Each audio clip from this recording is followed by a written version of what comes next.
여러분 존경하고 사랑합니다. 이렇게 추운 겨울날 하는 국회의원이나 시의원, 도의원, 직책도 바라지도 않고 받지도 않는 분들이 이 추운 날 이렇게 이 대한민국을 사랑하고 이 나라가 잘 되기를 바라는 마음으로 여기 와주신 여러분 존경하고 감사합니다.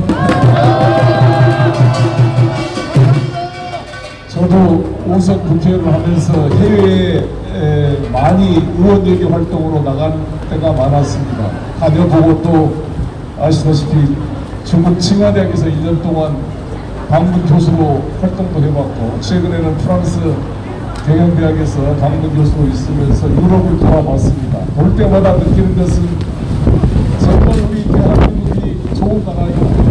대단한 나라이다. 우리 민족이 너무나 정말 뛰어난 민족이고 지혜로운 민족이라는 자부심을 느끼게 됩니다. 해방 이후 2차 대전 이후에 5천만 인구를 가진 나라 중에 3만 불 시대를 돌입한 3050 클럽 중에 남의 나라를 침략한 적이 없는 제국주의 경험이 없는 유일한 나라가 대한민국일 뿐만 아니라 촛불혁명으로 4.19, 5.18, 6월 항쟁 이렇게 미국을 능가하는 완전한 민주주의를 이룬 나라는 유일한 게 우리 대한민국입니다. 정말 이 자랑스러운 민주공화국인데 하루아침에 후진공화국으로 전락해서 최근에 네덜란드에서 국빈을 초청한 그 나라의 대사를 무례하다고 이제 초치하는 초유의 외계 참사가 또 발생을 했습니다.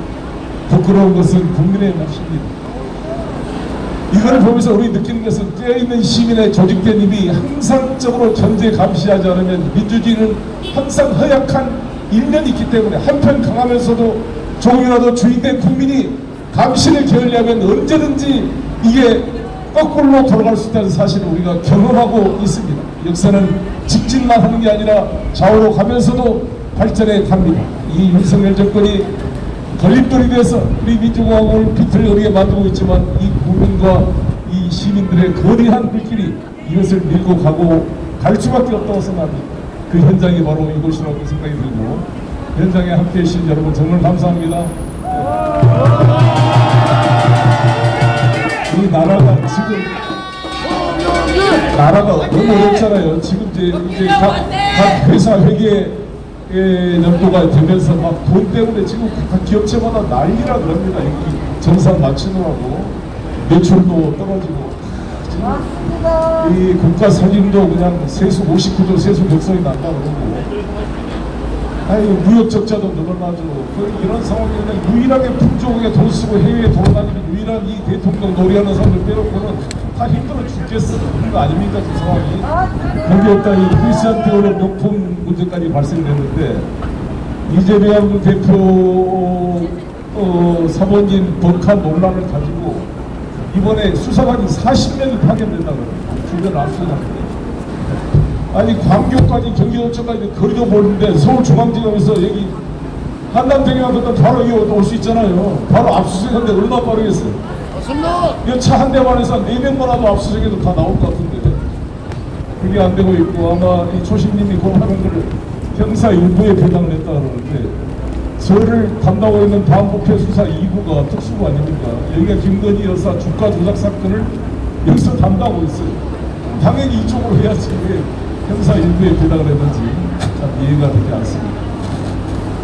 제가 지난 7월 25일 날 윤석열 대통령을 서울중앙지검에 고발했습니다. 고발하자마자 이틀 후에 여수 상공기소 제가 속해 있던 평화 먹고 사는 문제연구소 법인에 후원을 했던 여수 상공기소에 거의 차량 10대를 보낸 10군데를 차량 버스 2대로 10군데를 동시에 압수수색했습니다. 딱 7월 25일 고발하자마자 7월 27일 날 바로 압수수색을 했습니다.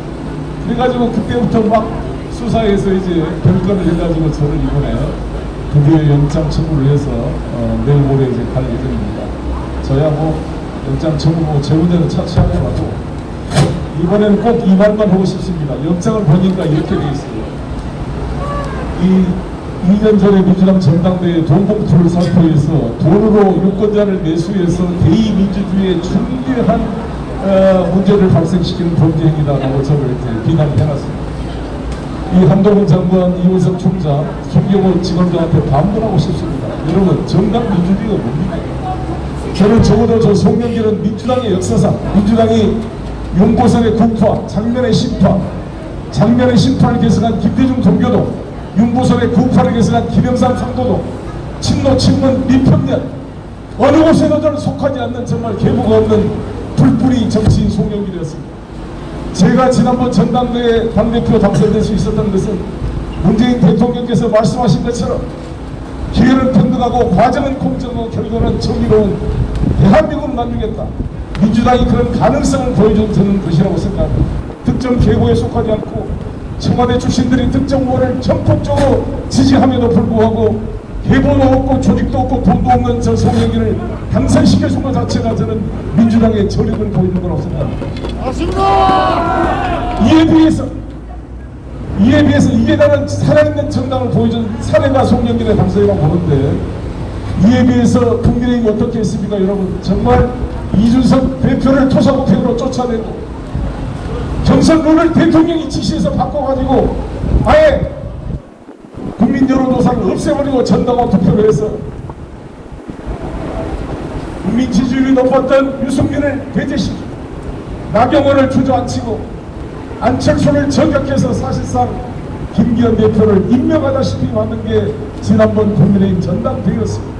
그렇게 해서 김기현 씨를 완전히 하수인으로 거의 용산 출장소로 국민의힘 당사를 만들었다가 이제 다 써보고 또 도서관을 짜낸다고. 아니 도대체 나는 이게 무슨 이 전체주의 이 정당이 아니고서 가능한 일입니까? 역으로 생각해 봅시다. 제가 그렇게 민주당 당대표가 됐을 때 여당이었잖아요. 문재인 대통령께서 저한테 그럴 수가 있겠습니까? 그럼 꿈에도 꿀 문재인 대통령이 그러실 것도 아니고 송영길보다 너 당대표 그만두라고 말 답이 그 말할 수를 있겠어요? 그럼 제가 가만히 있겠어요? 만약에 청와대가 나한테 그랬으면 난 그날 그냥 바로 기자회견을 해서 이게 무슨 낭만이냐고 그냥 바로 반박했습니다. 나는 김기현 대표 이해가 안 되는데, 아니 이분이 그렇게 이재명 대표 공격하고 송영길 공격하는 분이 사선 국회의원 울산시장을 하신 분이 아니 그렇게 배포가 없습니까? 아니 그렇게 용산에서 그만두라 해서 그만둔다고요? 아니 장제원 그렇게 무슨 뭐 비굴하게 뭐 정치 인생을 연장하려고 서울에 안 가겠다고 차량 92대를 동원해서 4,000명이 넘는 산악회에 호기를 부르는 사람이요 갑자기 호기를 내렸어요. 도대체 얼마나 비리가 많은 겁니까? 얼마나 많은 캐비넷에 문제가 있으면 그 말 한마디 대통령 앞에 못하고 떼내가지고 있는 것입니까? 맞습니다. 이게 무슨 정당이냐고 이게.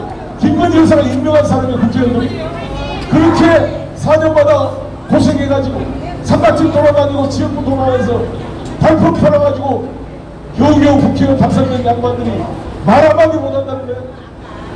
그나마 김웅이 고발사정을 내가 안 좋게 봤더니 그래도 의원총회 제대로 말한 사람이 김웅 의원이었어요. 무슨 북한 김주에 띄운 듯이 한동훈을 띄우는 것이냐. 이게 뭐 용산의 힘이냐 국민의 힘이냐. 그나마 사람 같은 말한 사람이 한 분 있더라고요. 김웅처럼 말을 하지 않으면 국민의힘 저는 존재 의미가 없는 거 아닙니까? 여러분 말씀하시피 대한민국 헌법 8조 1 항 2항에 따라 정당한 민주적으로 운영되고 그래서 국고를 보조를 받는데 2022년도 그때 국고 보조금이 1,420억 국민의힘 민주당 600억 정도의 국고가 지원이 됐습니다. 그 600억 지원된 이 공당이라는 이 집권 여당이 스스로 선출한 당대표를 대통령이 그만둬서 그만둔다고. 이게 정당 민주주의에 대한 근본적인 위협 아니겠습니까? 한동훈 장관. 그리고 당신이 비대위원장이 된다고. 아니 저 자존심이 있는 겁니까 우리 국민의 국회의원 여러분? 한영섭 씨와의 녹음 통화를 보면 윤석열 후보 시절의 그 녹음 내용이 고스란히 뉴탐사에 보도가 됐습니다. 뭐 쥐약 먹은 놈들도 아니고 뭐 3개월 만에 당을 꽂혀버리겠다 이런 말을 듣고 항의한 것보다는 이런 불쌍한 이 국민의 국회의원 여러분, 국민들한테 표를 달라는 수가 있습니다. 여러분이 임명직 공무원입니까? 선출직 공무원입니까? 아니, 최소한의 자존심이라 있어야 돼.